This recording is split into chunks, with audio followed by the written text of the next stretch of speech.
नमस्कार, report special में आपका स्वागत है। मैं हूं शशांक गौड़। कल दिल्ली में वोटिंग है, लेकिन अब तक का जो चुनावी माहौल रहा है वो दिल्ली की जनता और देश कभी नहीं भूल पाएगा। इस चुनाव प्रचार में पार्टी के नेताओं के बीच अभद्र भाषाओं का इस्तेमाल भी हुआ और तमाम तरीके के आरोप प्रत्यारोप भी लगाए गए। इस चुनाव प्रचार में कई ट्विस्ट आए और अब भी ये ट्विस्ट बरकरार है, क्योंकि किसी को पता ही नहीं कि दिल्ली का दिल आखिर किसने जीता है, या पिछली बार की तरह ही इस बार भी त्रिशंकु विधानसभा ही बनेगी। इसलिए ये चुनाव दिल्ली और देश कभी नहीं भूल पाएगा। आज हम आपको बताएंगे कि चुनाव की वो सभी यादें और आपको याद दिलाएंगे उन सभी यादों को जो आप कभी नहीं भूल पाएंगे और कभी देश भी नहीं भुला सकता।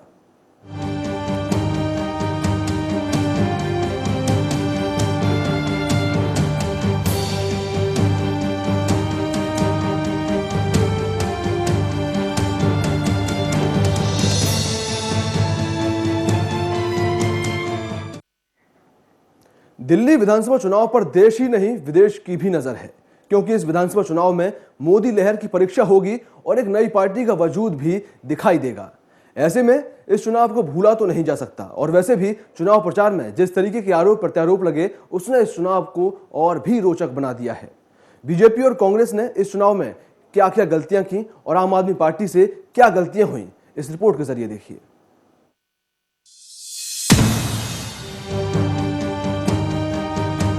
दिल्ली का सियासी माहौल लगातार रोचक होता जा रहा है। कल मतदान होना है। दिल्ली वासियों के साथ ही लोगों की धड़कनें भी तेज हो गई हैं। दिल्ली वोट तो जरूर करेगी, साथ ही वो ये भी जानना चाहती है कि आखिर अब दिल्ली के सिंहासन पर किसका कब्जा होगा। ऐसे में वो बातें अहम हो जाती हैं जिनकी वजह से दिल्ली की महाभारत इतनी रोचक हो गई, जिस पर पूरे देश के साथ ही विदेशों की भी नजर है। आज हम आपको बताएंगे आप और बीजेपी की वो गलतियां जिसने दिल्ली का चुनाव एक तरफा ना कर रोचक बना दिया। आप और बीजेपी की 70 उम्मीदवार रोड शो पर दिखाई दिए तो दोनों ने ही आखिरी वक्त तक पूरी ताकत झोंकी। ये जल्दबाजी उस वक्त होती तो शायद मोदी लहर पर कोई संकट ना होता। मोदी लहर की आस में बैठे रहने की वजह से बीजेपी के लिए मुश्किल बन गया। बीजेपी हर्षवर्धन की अच्छी छवि पर भरोसा नहीं कर पाई। अगर उन्हें उतारा जाता तो ये दांव ज्यादा बेहतर होता। बीजेपी ने केजरीवाल के खिलाफ किरण बेदी को उतारकर मास्टर स्ट्रोक तो खेला, इसका उसे फायदा भी मिल सकता था, लेकिन उसने जब किरण बेदी को उतारा तब तक बहुत देर हो चुकी थी। बीजेपी आलाकमान ने बेदी को लाने से पहले पार्टी के दिग्गज नेताओं को भरोसे में नहीं लिया। सतीश उपाध्याय को भी टिकट नहीं मिला। ऐसे में स्थानीय नेतृत्व में असंतोष पैदा हो गया। सख्त अफसर रही किरण बेदी को अफसरशाही की ट्रेनिंग तो मिली, लेकिन राजनीति की ट्रेनिंग नहीं मिल सकी। अगर उन्हें राजनीति की ट्रेनिंग दी होती तो बात और भी ज्यादा बन सकती थी। बेदी ने एजेंडा अपना रखा और वोट मोदी के नाम पर मांगा, इसलिए बिल्कुल उल्टा हो गया। अगर बेदी मोदी का एजेंडा रखकर उस पर वोट मांगती या अपना एजेंडा रख अपने एजेंडे पर ही वोट मांगती तो तस्वीर कुछ अलग ही हो सकती थी। भ्रष्टाचार दिल्ली के लिए एक बड़ा मुद्दा है। केजरीवाल उस पर लगातार बोलते रहे, लेकिन बीजेपी ने विजन डॉक्यूमेंट में इस पर सिर्फ खानापूर्ति ही की। केजरीवाल को टारगेट बनाकर बीजेपी ने अपना ज्यादा नुकसान किया।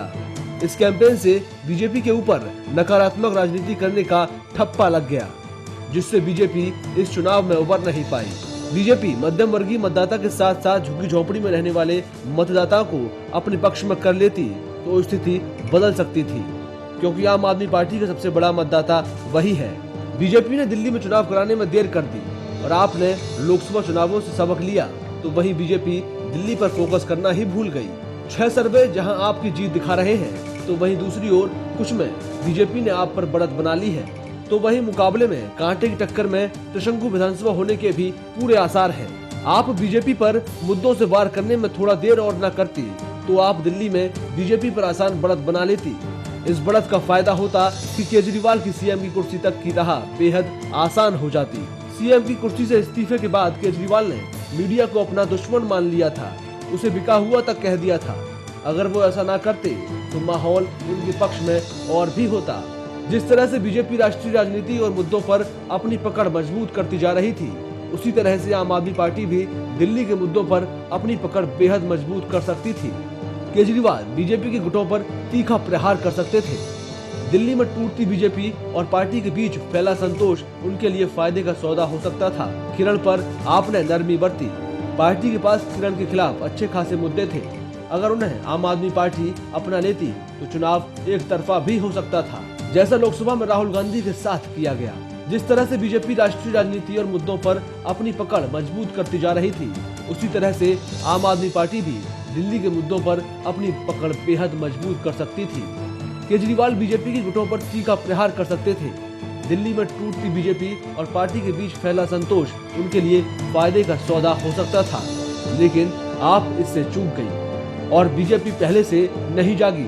इसलिए आज ये मुकाबला इतना रोचक बन गया है कि दिल्ली वासियों के साथ ही नेताओं के भी दिलों की धड़कनें बढ़ चुकी हैं। स्पेशल डेस्क, खबर फास्ट।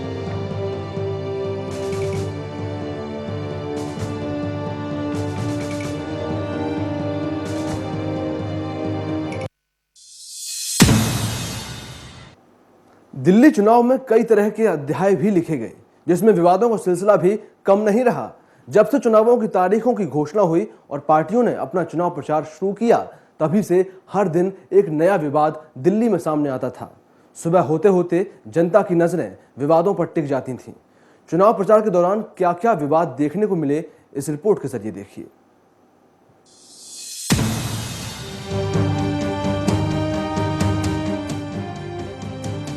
दिल्ली विधानसभा चुनाव 2015 कई अध्यायों के लिए जाना जाएगा। उनमें एक अध्याय विवादों का भी होगा। चलिए, इस बार दिल्ली चुनावों के विवादों पर आम आदमी पार्टी संयोजक अरविंद केजरीवाल ने इलेक्ट्रॉनिक वोटिंग मशीन यानी ईवीएम में भारी पैमाने पर गड़बड़ी होने का आरोप लगाया। ट्विटर पर उन्होंने कहा कि दिल्ली विधानसभा चुनाव में इस्तेमाल होने वाली इलेक्ट्रॉनिक वोटिंग मशीनों से छेड़छाड़ की गई है। उन्होंने ये भी कहा कि सोमवार को दिल्ली कैंट में ईवीएम का परीक्षण किया गया था, जिसमें कई गड़बड़ियां पाई गई।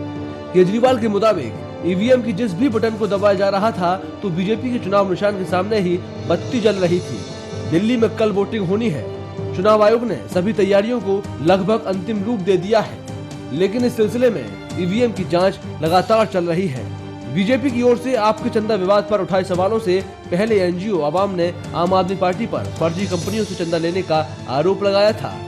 आवाम यानी आप वॉलंटियर्स एक्शन मंच नामक एक संगठन ने आरोप लगाया कि आपको काले धन से फंडिंग हो रही है।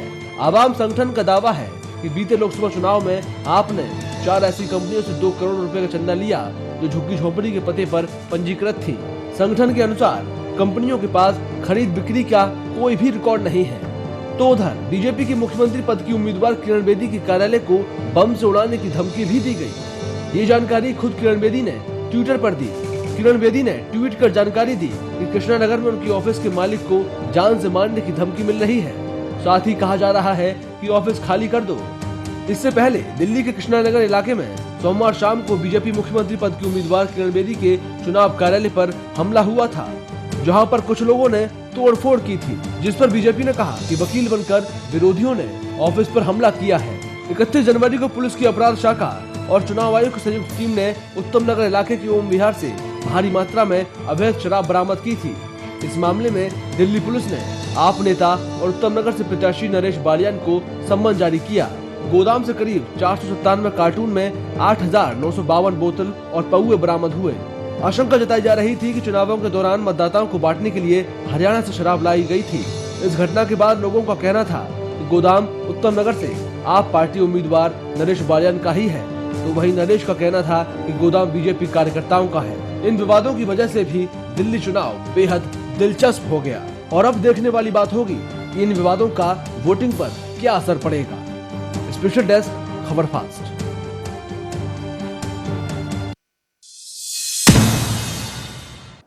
दिल्ली का चुनाव प्रचार दिन ब दिन बदतर होता गया।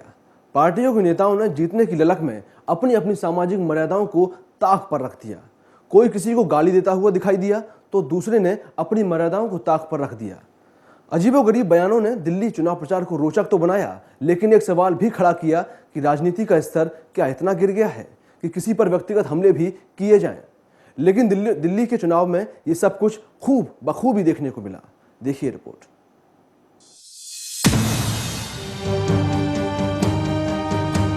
दिल्ली का चुनावी माहौल दिनों दिन बदतर होता गया। एक दूसरे को हराने की कोशिश में नेताओं ने सामाजिक मर्यादाओं तक को ताक पर रख दिया। राजनीतिक बयानबाजियों से आगे बढ़ते हुए कई नेता गाली गलौज तक करने लगे। बीते शनिवार को एक बीजेपी सांसद ने आप संयोजक अरविंद केजरीवाल को चुनावी रैली में खुलेआम गाली दे डाली, जिस पर केजरीवाल ने कहा कि बीजेपी के नेता बौखला गए हैं और अब तो वो गाली गलौज पर भी उतर आए हैं। तो वहीं किरण बेदी ने भी आरोप लगाया कि हाल ही में एक रैली के दौरान कुमार विश्वास ने अपनी पार्टी के कई वरिष्ठ नेताओं की मौजूदगी में उन पर अभद्र टिप्पणी की थी। बीजेपी नेता शाहनवाज हुसैन ने आम आदमी पार्टी को महिला विरोधी बताते हुए कहा कि आप एक महिला विरोधी पार्टी है, तभी आपकी कई महिला कार्यकर्ताओं ने पार्टी छोड़ दी है। विश्वास ने एक रैली के दौरान कहा कि अरविंद केजरीवाल को लेकर बीजेपी के पास 2 शिकायतें हैं। पहला कि वो मफलर पहनते हैं, जिस पर विश्वास ने कहा कि क्या केजरीवाल ने उनका मफलर चुरा लिया है। दूसरा आरोप है कि केजरीवाल को खांसी बहुत आती है।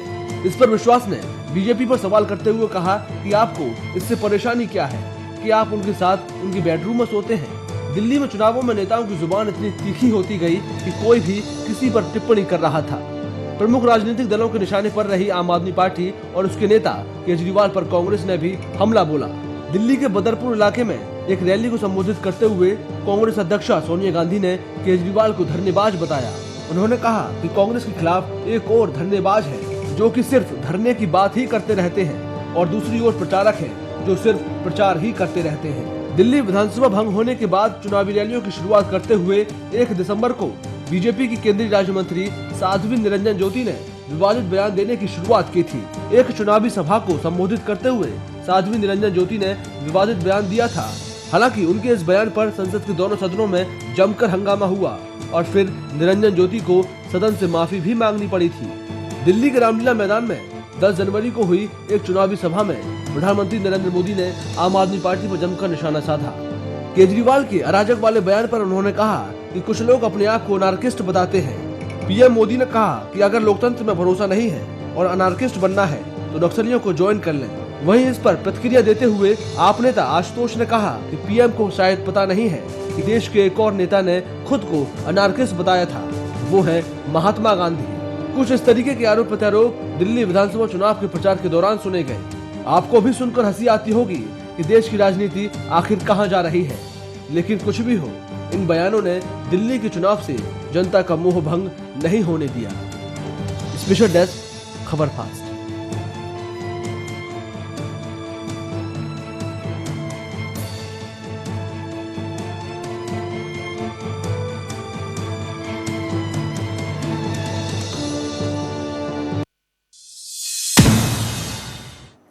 फिलहाल यहाँ रुकेंगे एक छोटी सी ब्रेक के लिए। ब्रेक के बाद तुरंत वापस लौट कर आएंगे। आप कहीं मत जाइएगा, देखते रहिए खबर फास्ट।